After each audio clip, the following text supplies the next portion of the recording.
¿Crees que el peronismo no está entendiendo qué demanda la sociedad y que un partido como el de Milei, la derecha, lo entendió? Yo creo que lo entendió más Milei que el conjunto de la derecha, por un lado, y creo que el peronismo sí, sigue atado a expectativas cerradas, no entiende lo que pasa en la sociedad y además está tensionado por la saturación de disputas internas. Porque aparte pasa otra cosa, yo no sé si ustedes reparan lo mismo, a mí me parece observar esto, tal vez yo me equivoque, pero que es, en marzo, después de que habían sido las elecciones de octubre, Mm. y en octubre parecía que Milei se quedaba a 35 años. En marzo empezaron a aparecer datos de baja de popularidad y empezó a parecer que Milei no llegaba a 2027. Ahora las encuestas le dan un poco mejor y entonces volvieron los opositores a la expectativa de que Milei se queda 30 años. ¿Qué es lo que yo veo en esa secuencia? Que la oposición está mirando siempre el presente más inmediato Mm. y que saca conclusiones para dentro de 10 meses o dentro de 4 años por los datos del último minuto. Y como los datos del último minuto siempre van variando, en general van cambiando su hipótesis política. Una mañana se levanta y dice, no, perdemos, no hagamos nada, qué sé yo, esperemos que se vaya.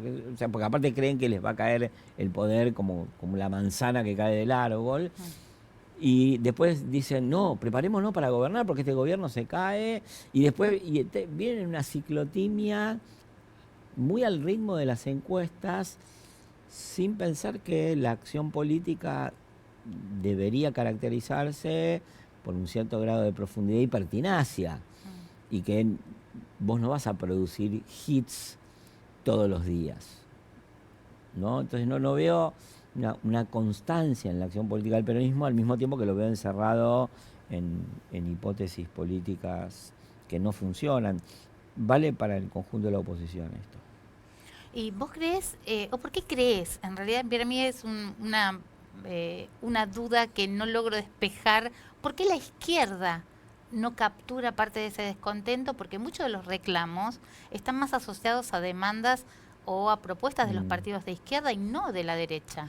A ver, yo creo que hay un problema que es mucho más importante y lógicamente anterior al problema de las opciones políticas de los ciudadanos de la Argentina y en general de los países latinoamericanos. Si uno se acerca con un primer zoom, dice, bueno, la gente se cansa de un gobierno, vota a otro, y se cansa de este y vota o al anterior o a otro. Mm. ¿No? Que es que pensar que la gente se insatisface por espasmos y va cambiando de referencia política por experiencia, digamos.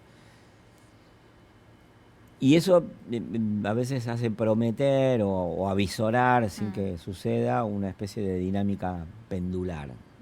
Yo creo que hay un proceso más profundo que no le da ese destino pendular a la política, que hay un proceso muy importante de separación de la sociedad política ampliada y del Estado específicamente respecto del conjunto de la sociedad, que Mm. tiene que ver con cosas que intervienen en la erosión del peronismo, pero en la erosión de los partidos en el gobierno en toda América Latina y del Estado en América Latina, que son fenómenos de corrupción, fenómenos de falta de dinamismo del Estado frente a la transformación tecnológica, fenómenos de grandes economías criminales, fenómenos de no modernización de la economía y de apoyarse exclusivamente en la exportación de commodities, Mm. sea petróleo, maní o lo que fuere, no importa. Esto es en rasgos muy generales. Entonces,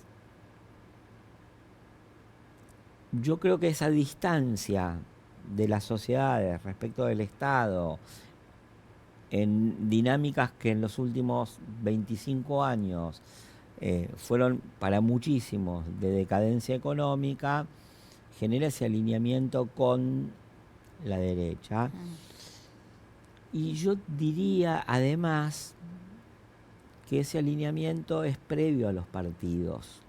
Y si uno ve la trayectoria de los programas que vota la gente, Mm. ahí uno ve una constancia de eso que se llamaría giro a la derecha. también habría que poner entre paréntesis eso, ¿no? Porque, a ver,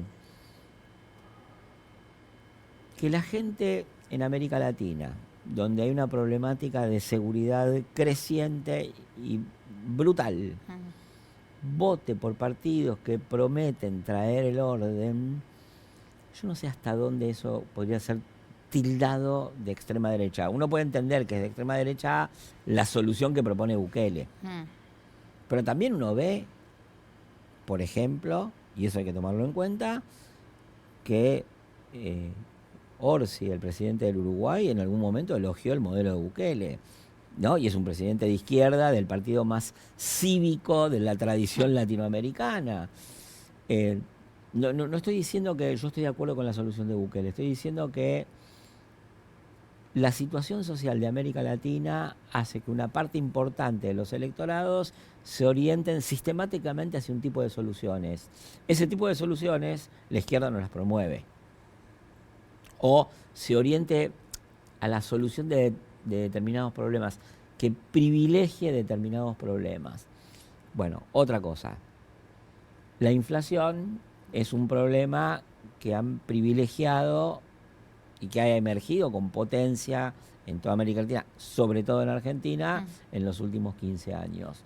Y en general los votantes se encaminan hacia la estabilidad.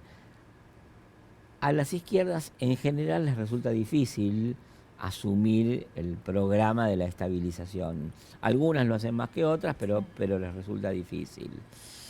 Entonces, yo, digamos, si me despego del panorama inmediato y de las coyunturas electorales y de los nombres de los partidos, veo una erosión muy grande de la política y el Estado, una distancia muy grande de la política y el Estado, y una preferencia programática por poner en el centro problemas que hasta ahora las derechas asumían y las izquierdas directamente ignoraban como tales.